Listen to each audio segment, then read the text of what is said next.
నేటి ధ్యానాంశం సామెతల 11వ అధ్యాయం 25వ వచనము బి భాగం.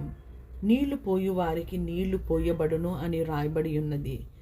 ఈ లేఖన భాగం మనం చూసుకుంటే మనం ఎటువంటి లోకంలో జీవిస్తున్నామంటే మన చుట్టుపక్కన ఉన్న జనులు వాళ్ళు నానా రకాలుగా దాహము కొని ఉన్నారు, దప్పికొని ఉన్నారు. వారు దేని కొరకు దప్పికొని ఉన్నారు? కొంచెం మంది వాళ్ళ జీవితంలో ప్రేమ చూపించి వారి లేక వారు దప్పికొని ఉన్నారు. ఎవరైనా వారిని ప్రేమిస్తారు. అట్టివారు మనకి ఎదురుపడినప్పుడు మనం వారికి దేవుని లేఖనం నుంచి జీవ జలపు ఓట అయిన దేవుని మాట, జీవం కలిగిన మాట వారికి చెప్పినప్పుడు యోహాను 3:16 దేవుడు లోకంని ఎంతగానో ప్రేమించింది కాగా తన అద్వితీయ కుమారుని యందు విశ్వాసం ఉంచువాడు నశింపక నిత్య జీవం పొందినని ఆయన వారికి కృప అనుగ్రహించినని మనం వారికి లేఖనము చెప్పినప్పుడు దేవుని వాక్కు వారిని పట్టుకొని వారు రక్షణలోనికి రావడానికి అవకాశము మనము వారు దప్పిను తీరుస్తున్నాం.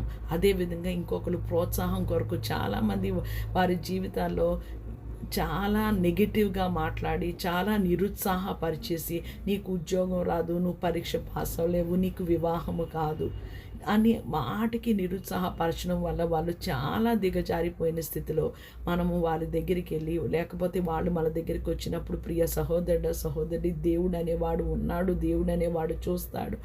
నువ్వు ఖచ్చితంగా నువ్వు అనే పరిస్థితుల్లో నువ్వు దేవునికి మొరపెడితే, ప్రభా నాకు ఉద్యోగం రావట్లేదు, నాకు చదువు బుర్రకెక్కటం లేదు, నేను చదువుకోలేకపోతున్నాను, నాకు వివాహం జరగటం లేదు, నువ్వు ఉన్న ఏ పరిస్థితుల్లో దేవుణ్ణి అడిగినా ఆయన ఖచ్చితంగా నువ్వు నీ నిరుత్సాహాన్ని తీసి నిన్ను ప్రోత్సాహంతో నింపి నీకు ఒక మార్గాన్ని ఆయన అనుగ్రహిస్తాడని మనం చెప్పే స్థితిలో దేవుడు మనని ఉంచాడు. మన నోటిలో దేవుని వాక్కు జీవ జలపు ఓటైన దేవుని వాక్కు, జీవం కలిగిన దేవుని వాక్కు ఉంచాడు.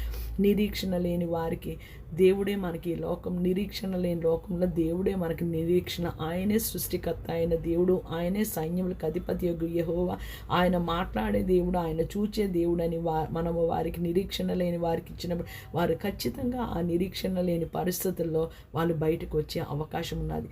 అంటే అవసరతలో ఉన్న వారిని మనము దేవుని వాక్కు, జీవజలపు వాక్కు, అది ఎక్కడ రాయబడి ఉన్నదంటే ఇర్మియా 2:13 రాయబడి ఉన్నది జీవజలపు ఓట అని.